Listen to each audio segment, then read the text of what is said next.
Thomas and Bertie. One day Thomas was waiting at the junction when a bus came into the yard. "Hello," said Thomas. "Who are you?" "I'm Bertie." "Who are you?" "I'm Thomas. I run this line." "So you're Thomas. Ah, I remember you now. You got stuck in the snow. I took your passengers, and Terence pulled you out. I've came to help you with your passengers today." "Help me?" said Thomas crossly, going bluer than ever and letting off steam. "I can go faster than you." "You can't." "I can." "I'll race you," said Bertie. The drivers agreed. The station master said, "Are you ready?" "Go," and they were off. Thomas never could go fast at first, and Bertie drew in front. Thomas was running well, but he did not hurry. "Why don't you go fast? Why don't you go fast?" called Annie and Clarabel anxiously. Wait and see," hissed Thomas. "Here's a long way ahead." "A long way ahead," they wailed, but Thomas didn't mind. He remembered the level crossing. There was Bertie fuming at the gates while they sailed gaily through.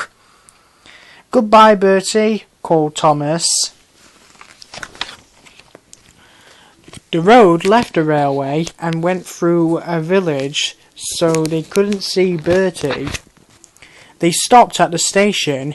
"Peep, peep, peep, quickly please," called Thomas. Everybody got out quickly. The guard whistled, and off they went.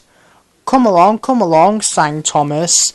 We're coming along," sang Annie and Clarabel. Hurry, hurry, hurry," panted Thomas, looking straight ahead. Then they whistled, surely in horror, for Bertie was crossing the bridge over the railway, tooting triumphantly on his horn. Oh, dearie me," groaned Thomas. "Here's a long way in front, a long way in front," wailed Annie and Clarabel. "Steady, Thomas," said his driver. "We'll beat Bertie yet. We'll beat Bertie yet. We'll beat Bertie yet," echoed Annie and Clarabel. We'll do it," panted Thomas bravely. "Oh, bother, there's a station!" As he stopped, he heard a toot. "Goodbye, Thomas. You must be tired. Sorry, I can't stop. We buses have to work, you know. Goodbye." The next station was by the river. They got there quickly, but the signal was up. "Oh dear," thought Thomas, "we've lost." But he felt better after a drink.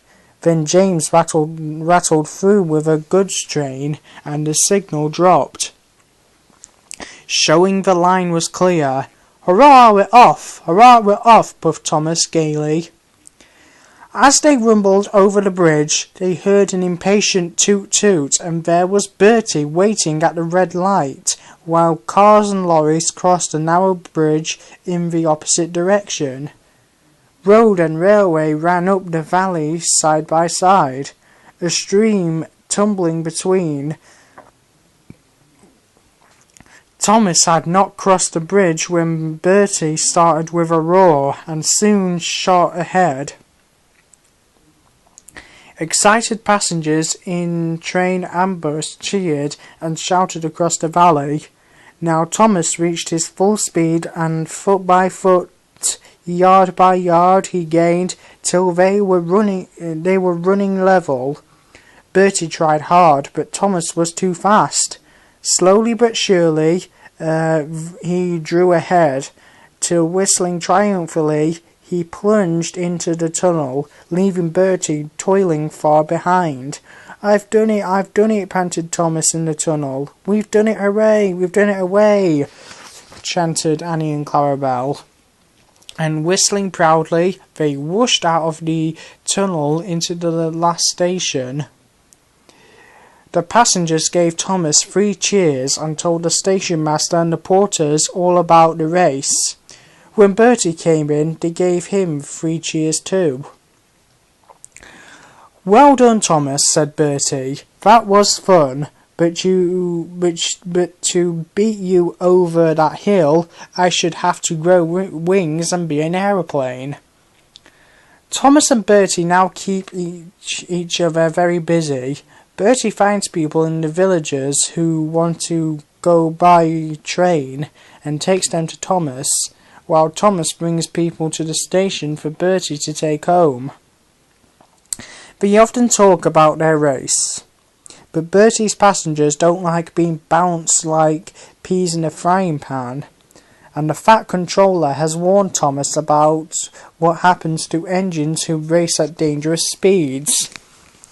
So, although, between you and me, they would like to have another race, I don't think they ever will.